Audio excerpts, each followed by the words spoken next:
Hi. ഏതോ ഒരു കാട്ടിക്കൂടെ ഇങ്ങനെ നടക്കുക. ഏതാ വഴിയെന്നറിയോ?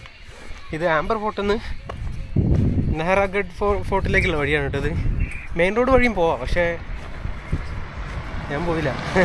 ഞാൻ ഇന്നലെ ഞാൻ ഓൾറെഡി പോയതാണ് ആ ഫോർട്ടിൽ. പക്ഷേ ഒരു ഫോട്ടോ എടുക്കാൻ മറന്നുപോയി. ഞാൻ കണ്ടില്ല, ആ ഒരു സ്പോട്ട് കണ്ടില്ല. അപ്പോൾ ഒന്നിപ്പോൾ ഇൻസ്റ്റഗ്രാമിൽ കണ്ടാൽ പോയ എന്തായാലും അവിടെ നിന്ന് പോയായിരിച്ചു. കഴിയുമെന്ന് തോന്നുന്നില്ല. പിന്നെ ഏതാണ്ട് 4-5 കിലോമീറ്റർ ഉണ്ട് അത് അവിടെ നിന്ന് ഇങ്ങോട്ട്. നല്ല നല്ല വഴികളാണ് കേട്ടോ. ഇടയ്ക്കിടയ്ക്ക് ചെറിയ ചെറിയ കടകളുണ്ട്. ഇല്ല, ട്രാഫിക്കിൻ്റെ വല്ല അലമ്പും ഇല്ല. നല്ല സുഖം, നടക്കാൻ നല്ല സുഖം. വെയിലും വലിയ അറിയുന്നില്ല. ഇപ്പോൾ ഏകദേശം 6 മണിയാവാനായി. കൂടുതൽ ലേറ്റ് ആയാൽ പ്രശ്നം. അവിടെ പാന്തറൊക്കെ ഉണ്ടെന്നാണ് പറഞ്ഞത്, രാത്രി ഇറങ്ങുമെന്ന്. അപ്പോൾ 6 മണിക്ക് മുന്നേ അവിടെ എത്തണം. അവിടെ എത്തിക്കണം, പിന്നെ താഴോട്ട് വഴിയുണ്ട്. ഓക്കെ.